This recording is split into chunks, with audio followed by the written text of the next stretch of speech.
ورحمة الله وبركاته. الحمد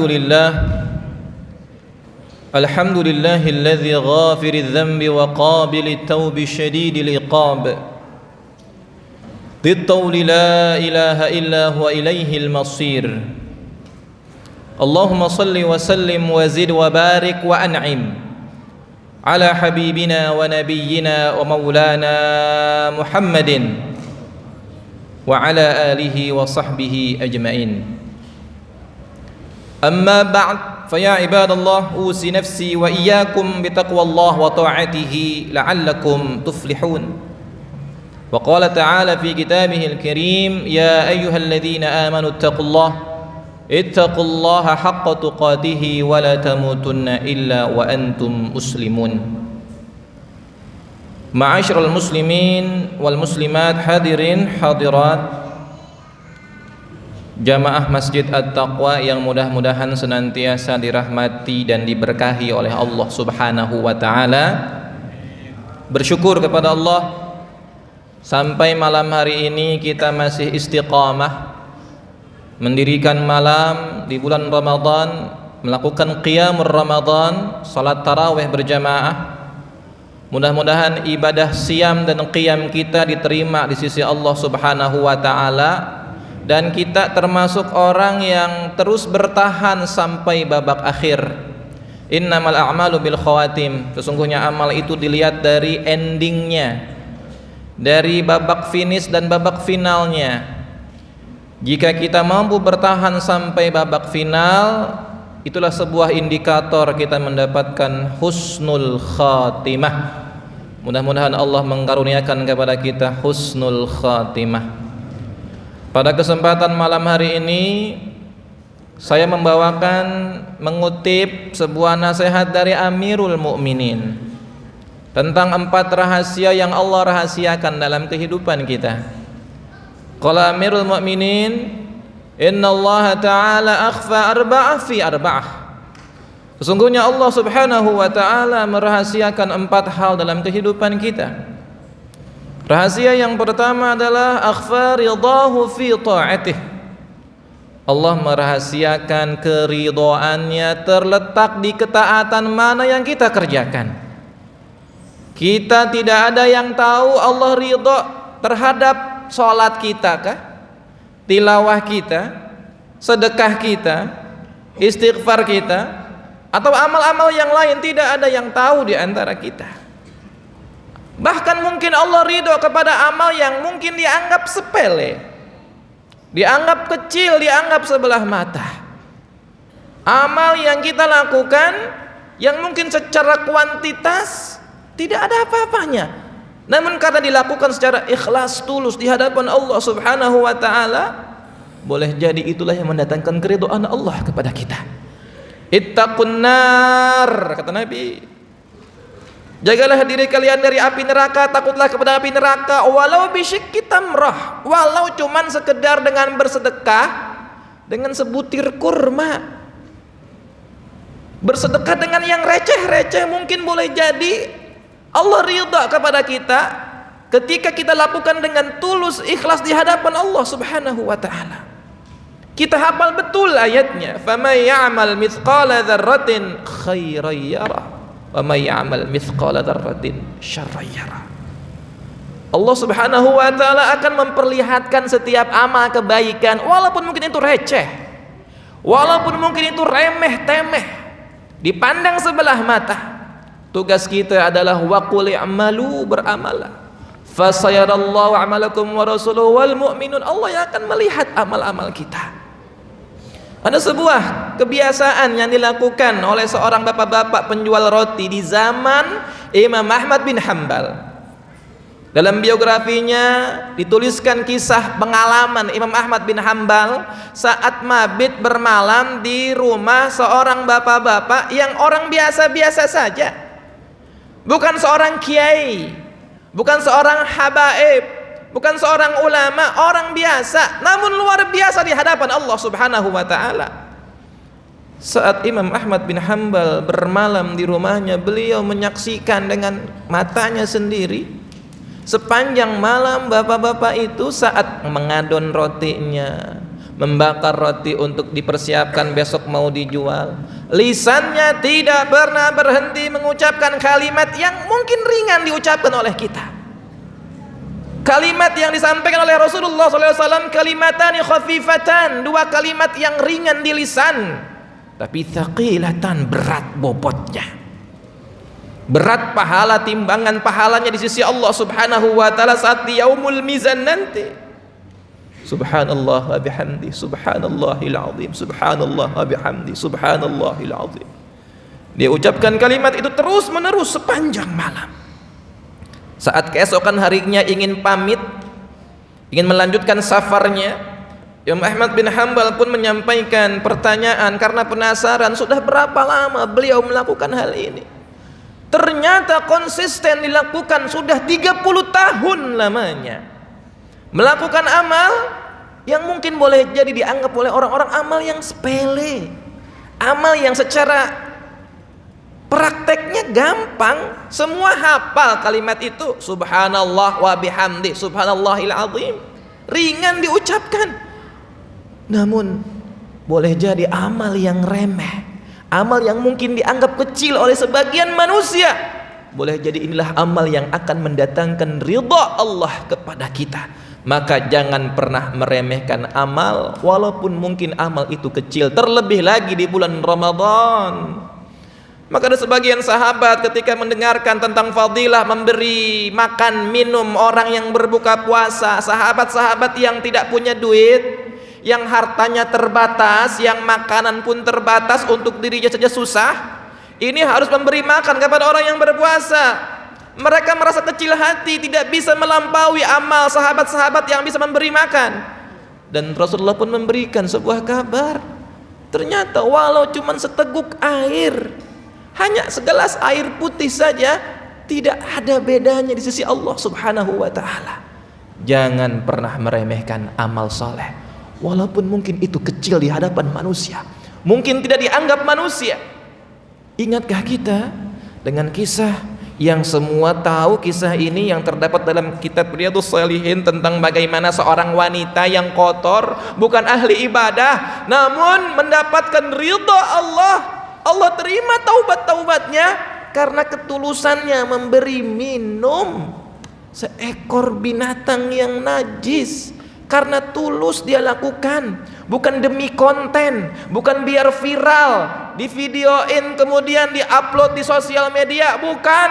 Dia tulus melihat ada makhluk Allah yang sekarat, dengan naluri kemanusiaannya ia memberi minum, menyelamatkan makhluk Allah itu. Dan Allah pun ridha, Allah memberikan hidayah kepadanya, dan pada akhirnya Allah mengampuni dosa-dosanya. Akhfa ridahu fi ta'atih, Allah merahasiakan keridhaannya terletak di amal soleh mana. Maka teruslah beramal, walaupun mungkin itu amalnya kecil, teruslah istiqamah. Ahabul a'mal ilallah adwamuha wa in qallah. Amal yang Allah sangat-sangat cintai adalah amal yang terus-terusan dikerjakan, walaupun mungkin itu amal yang kecil.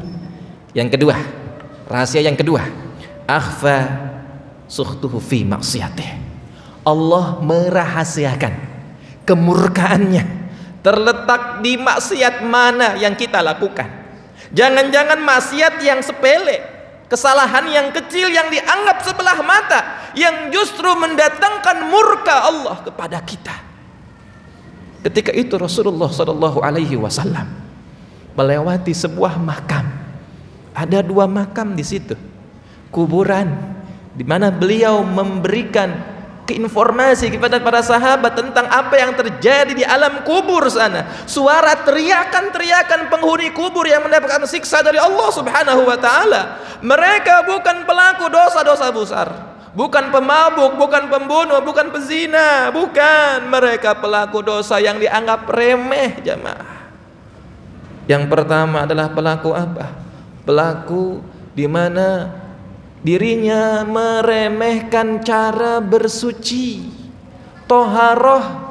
Saat dia buang air kecil, terciprat najisnya, dianggap sepele, cuman cipratan kecil. tidak akan mempengaruhi kesucian kita sama sekali. Itu kan cuma cipratan yang tidak ada pengaruhnya sama sekali. Ternyata cipratan-cipratannya itulah yang menjadikan toharohnya menjadi batal, sehingga ketika melakukan ibadah sholat pun tidak bisa diterima. Maka jangan pernah sekali-kali meremehkan kesalahan walaupun mungkin itu dianggap kecil. Yang kedua, seseorang yang terbiasa namimah, lisannya enteng banget untuk ngomporin saudaranya biar berantem, biar berpecah belah.